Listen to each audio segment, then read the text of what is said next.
সবাই? আমি আলহামদুলিল্লাহ অনেক ভালো আছি। তো আজকের দিনটা শুরু করলাম আমার বাগান বলতে আমার বারান্দার ছোট ছোট গাছগুলো নিয়ে। গাছে ফুল, সবুজ প্রকৃতি আমার অনেক পছন্দ, আমার অনেক ভালো লাগে। সবারই ভালো লাগে, কিন্তু আমারও একটু বেশি ভালো লাগে। বাসার মধ্যে এরকম গাছপালা থাকলে মনটা আসলে ভালো হয়ে যায়। এই যে আমার এই বারান্দার এই কর্নারটা আমার খুব প্রিয়, খুব ভালো লাগে এটা দেখতে, আমার খুব পছন্দ করি আমি এটা। বাগানে গাছপালা গুছিয়ে রাখা যে কি কঠিন, আসলে এগুলো তো সহজ কাজ না, অনেক কঠিন। তো এই যে আমি আজকে একটা ছোট মিনি ব্লগ নিয়ে চলে আসলাম। এই যে আমি ফ্রিজ খুলে আজকে কি রান্না করব সেটাই ভাবতেছিলাম। তো মনে পড়লো একটু মাংস রান্না করি আজকে। আজকে অত গরম নাই, যেহেতু ফ্রাইডে, আজকে অফ ডে, এটার জন্য বাচ্চারাও বাসায় আছে সবাই। একটু গরু মাংস রান্না করে। আর এইদিকে এই যে আমার ফ্রিজে অনেক আগে পায়ার হাড্ডি ছিল, পায়া বলতে নিহারি আর কি, অনেক দিন আগে ছিল। সব ব্যস্ততার কারণে আসলে রান্না করা হয়ে ওঠেনি।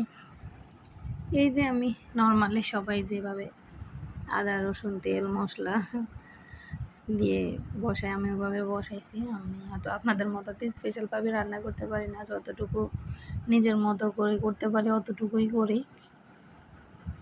এই তো মোটামুটি আমার হলুদ মরিচ এগুলো আমি, নিহারিটা আসলে অনেকে প্রেশার কুকারে রান্না করে, কিন্তু আমাদেরকে দেখতাম ওনারা কি সুন্দর, মানে 2-3 দিন চুলার মধ্যে জাল করে করে হাড়গুলোর মাংসগুলো নরম করে ফেলতো। তারপরে এই তো আমি এই ফাঁকে আমার রুমটা একটু গুছিয়ে ফেললাম, গুছিয়ে একটু ভিডিও নিলাম।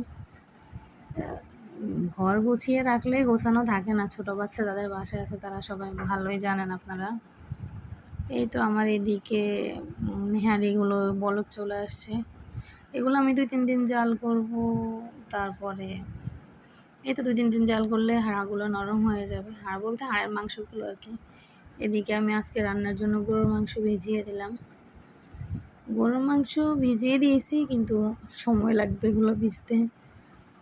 এই তো আজকে এমনি অনেকক্ষণ ঘুম থেকে দেরিতে উঠছি, তো রান্না টান্না অনেক দেরি হয়ে গেছে।